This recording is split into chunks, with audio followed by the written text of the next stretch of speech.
My eyes are a little red, my posture a bit slumped. I take a deep breath, looking directly into the camera. My voice is soft, a little shaky at first. Hey everyone. I've been wanting to make this video for a while, but the words, they just wouldn't come. Or maybe I just didn't want them to. It's heavy, this secret I've been carrying. It's been eating away at me, consuming my thoughts, poisoning every moment of joy. I can't keep it inside anymore. I have to tell you, and honestly, I have to tell myself what I did. I cheated. The words feel like ash in my mouth. They feel like a brand, searing hot.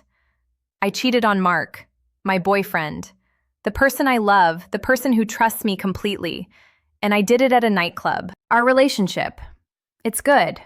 Or I thought it was. It's stable. We've been together for 3 years. He's kind, he's funny, he's dependable.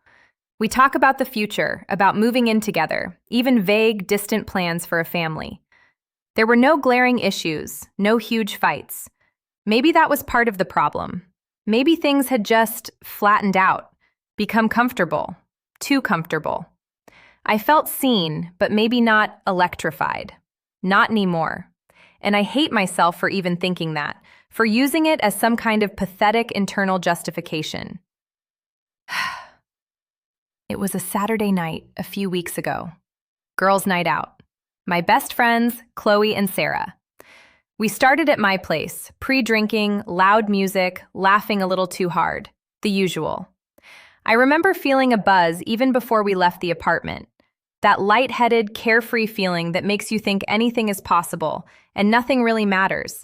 It's a dangerous feeling in hindsight. We piled into a taxi, hyped up for the club. The air was cool but electric. When we got there, the bass hit me first, a physical thump in my chest that drowned out my own thoughts. The club was packed, a pulsating mass of bodies, flashing lights strobing through the artificial fog.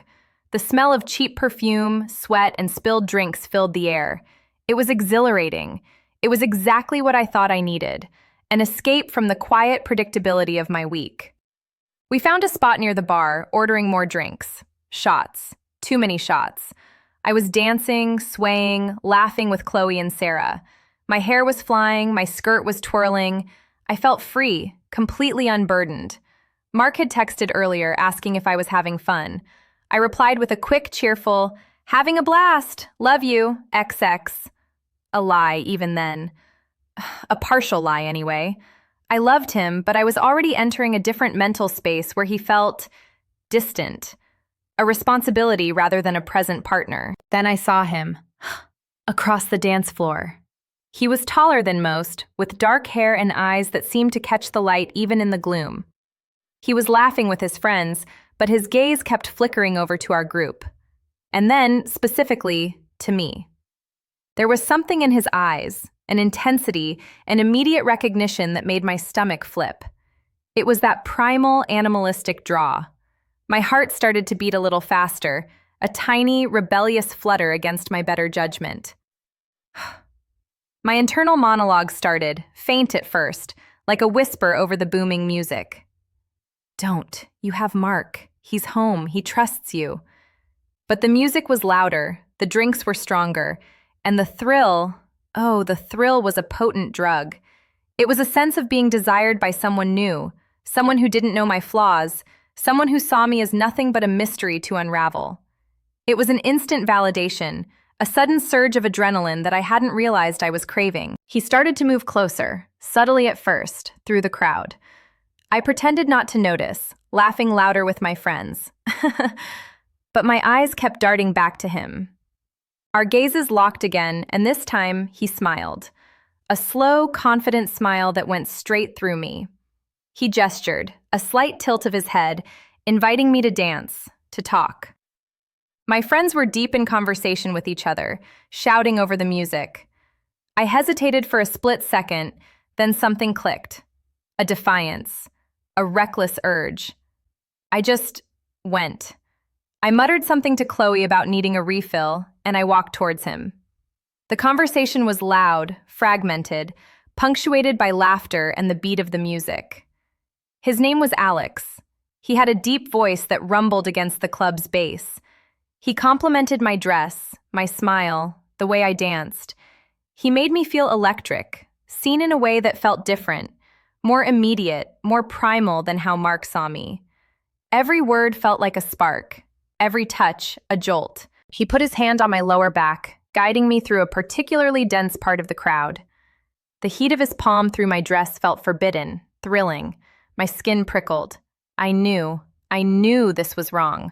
I could feel the line, shimmering, bright red, right in front of me. But the momentum was building.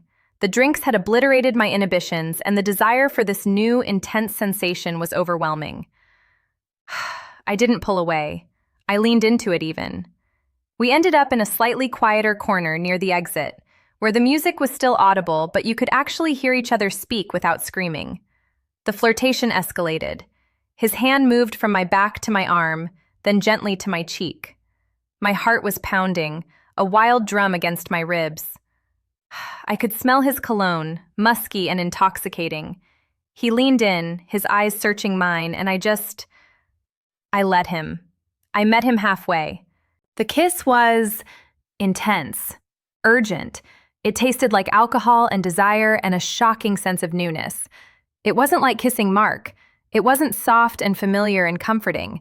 It was raw and exciting and terrifying. My mind was screaming, but my body was betraying me. I wrapped my arms around his neck, pulling him closer, deepening the kiss. It went on for what felt like an eternity, but was probably only a minute or two. The world outside that kiss ceased to exist. It was just him, me, and the overwhelming heat of the moment. Then, he pulled back slightly, his forehead resting against mine. He was breathing heavily, and so was I. My chest was heaving. And in that brief second of silence, as the loud music slowly filtered back into my awareness, the euphoria shattered. It was like a glass dropping, the shards scattering everywhere. What had I done? The sudden, cold realization hit me like a physical blow. Guilt. Immediate, nauseating guilt. It wasn't just a kiss, it was a betrayal. It was everything. I pulled away from him, my heart plummeting to my stomach. My hands were trembling. The lightheartedness, the thrill had evaporated, leaving behind a bitter, metallic taste in my mouth. Alex looked confused, a question in his eyes. I mumbled something about needing to find my friends, needing to go. I don't remember exactly what I said, just that it was an incoherent rush of words. I turned and practically ran, pushing past people, my head down. I felt exposed, dirty, utterly ashamed.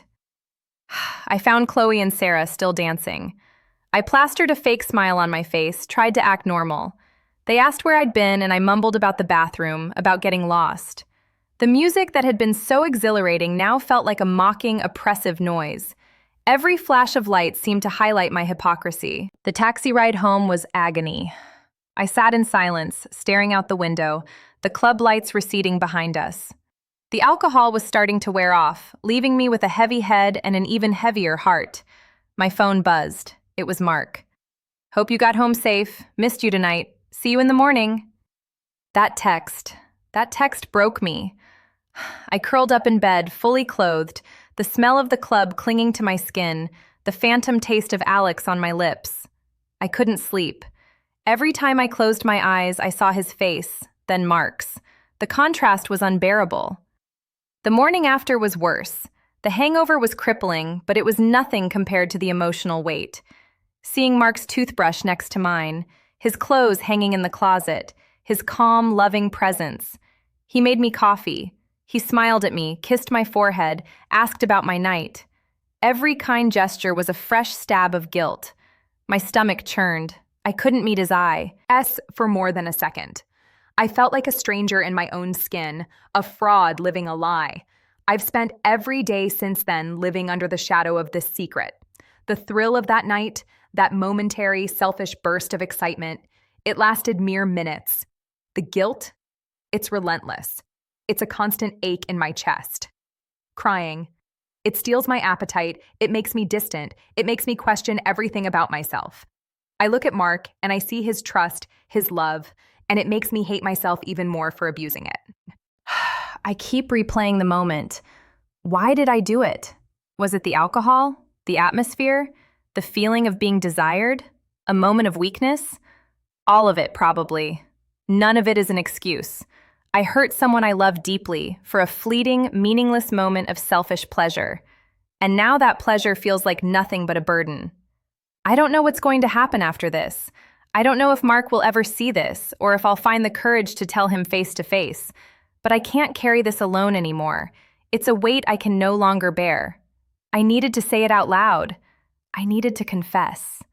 Because maybe, just maybe, by admitting what I did, I can start to understand it, and somehow, someday, begin to forgive myself. Or at least, earn the right to try. Thank you for listening.